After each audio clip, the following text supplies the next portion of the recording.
వందనాలండి. ఈరోజు జూన్ 4 యేసుప్రభు అవసరత. అదేంటి, ఎప్పుడు మన అవసరతల గురించి మాట్లాడతాం కానీ యేసుప్రభుకి ఏంటి అవసరం అని అనుకుంటారేమో. ఒకసారి చదువుకుందాం. యోహాన్ 4:2-4. ఆయన యూదయ దేశం విడిచి గలిలయ దేశమునకు తిరిగి వెళ్ళెను. ఆయన సమరయ మార్గమున వెళ్ళవలసి వచ్చెను అనే మాట గమనించండి.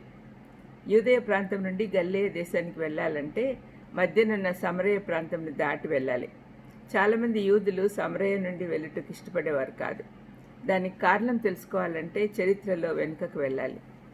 సమరయ ముఖ్య పట్టణంగా ఉన్న ఉత్తర దేశము అష్షూరీయుల ఆధీనంలోకి వెళ్ళాక చాలామంది యూదులను అష్షూరుకు తీసుకెళ్లారు. వారి స్థానంలో వేరే దేశస్థులు తీసుకొని రాబడ్డారు. 2 రాజులు 17:24లో చదివితే ఇది అర్థమవుతుంది.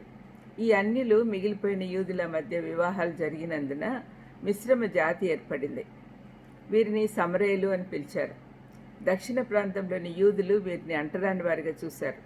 వారు తమ జాతిని జనాంగాన్ని అపవిత్రపరిచారని తలంచి వారిపై ద్వేషం పెంచుకున్నారు.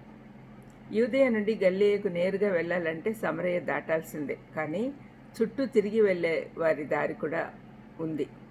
అయితే ప్రభు సార్వభౌమ ప్రణాళిక అవసరతను బట్టి సమరయ నుండి వెళ్ళవలసి వచ్చింది. భౌగోళికంగా వెళ్ళాల్సింది ఉంది, కానీ ఆయన కృప కుమ్మరించుటకు గాను సమరయలోని సుఖారను ఊరికి రావాల్సి వచ్చింది. ఆయన చేసిన ప్రతి కార్యం వెనుక ఒక ఉద్దేశం ఉంది, ఒక ప్రణాళిక ఉంటుంది.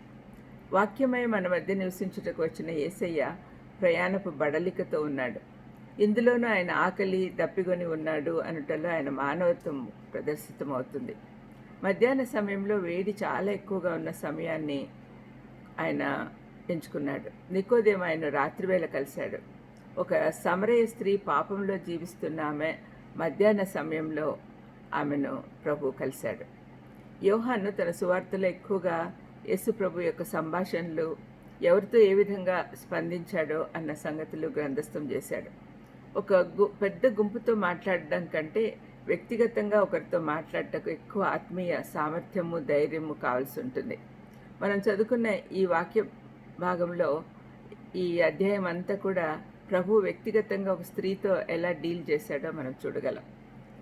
యేసు ప్రభు సమరయ స్త్రీతో సంభాషణ తాగడానికి నీళ్లు కావాలని అడగడంతో ప్రారంభించాడు.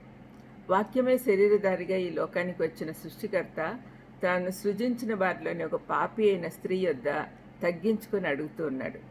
ఊహించుకున్నట్టుకు ఎంత అద్భుతమైన దృశ్యం. ఆమె ఆయన కేవలం ఒక యూదుడని తలంచి తన స్థాయిని తగ్గించుకుంటున్నాడు అనుకుంది.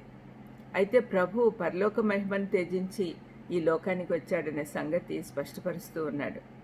ప్రభు ఈ విధంగా తను తగ్గించుకున్నందునే ఆ స్త్రీ ఆయనతో మాట్లాడడానికి ఒప్పుకుంది. మనం ఈనాడు ఆత్మల సంపాదకులుగా ఉండాలి అంటే ఎవరి దగ్గరికి వెళ్ళాలనుకుంటామో వారి ఎదుటికి దీన మనసుతో వెళ్ళాలి, జ్ఞానంతో నడుచుకోవాలి. యేసు ప్రభు లాగా ఆత్మల సంపాదకులుగా ఉండాలనుకుంటే మన అవసరతలేవో మనకే తెలుస్తాయి. ప్రార్థన చేసుకుందాం. దయామేడ యేసు నాయన స్తోత్రం ప్రభా. అవును తండ్రి, పాపులను వెతికి రక్షించడానికి వచ్చిన యేసయ్య, మీరు మమ్మల్ని వెతకడమే అవసరత అనుకుంటున్నారు నాయన. మరి మేము కూడా మీలాగా ఆత్మల సంపాదకులుగా తయారయ్యి వెతికి సువార్త ప్రకటించడానికి సహాయం చేయమని యేసుక్రీస్తు నామమున వేడుకొంచున్నాను తండ్రి. ఆమేన్. God bless you.